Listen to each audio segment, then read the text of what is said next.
पवार गट किंबहुना खुद्द अजित पवार हे कोणती मोठी घोषणा करू शकतात आणि बारामतीमध्ये जोरदार शक्ती प्रदर्शन देखील होणार आहे। सागर 14 जुलै रोजी अजित पवार गटाचं आणि एकूण महायुतीची जनसन्मान रॅली ही बारामतीमध्ये आयोजित करण्यात आलेली आहे। आगामी विधानसभा निवडणुकीच्या तोंडावर ही रॅली तितकीच महत्त्वाची असणार आहे, कारण अर्थसंकल्पामध्ये राज्य सरकारने ज्या घोषणा केल्या त्या घोषणा लोकांपर्यंत पोहोचवण्यासाठी या रॅलीमधून सगळ्या कार्यकर्त्यांना तशा पद्धतीचा एक संदेश देण्याचा प्रयत्न असेल।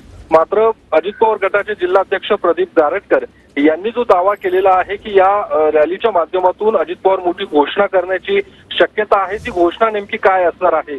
मुळात अजित पवार गटाची ही रॅली असल्यामुळे राजकीय घोषणा असणार की मग सरकारची कुठली योजना किंवा सरकारी कुठली मागणी अजित पवार सरकारकडे केंद्र सरकारकडे करणार का, या संदर्भात सध्या राजकीय वर्तुळात चर्चा सुरू आहेत, ज्यामध्ये नेमकी घोषणा काय असणार। एक तर चर्चा राजकीय अशी पण आहे की अजित पवार केंद्र सरकारकडे सरसकट कर्जमाफीची घोषणा मागणी करण्याची शक्यता सुद्धा वर्तवली जात आहे आणि तशा पद्धतीची घोषणा ही अजित पवार किंवा तशी माहिती या रॅलीच्या माध्यमातून देणार का, याकडे लक्ष आहे। त्यामुळे 14 तारखेला या संपूर्ण रॅलीच्या माध्यमातून अजित पवार गट, अजित पवार गटाचं राष्ट्रवादी काँग्रेस जोरदार असं शक्ती प्रदर्शन करणार असल्याची माहिती मिळते आणि बारामतीमध्ये त्यामुळे अजित पवार यांच्या घोषणेकडे आणि या शक्ती प्रदर्शनाकडे देखील आपलं लक्ष असेल। धन्यवाद या माहितीसाठी।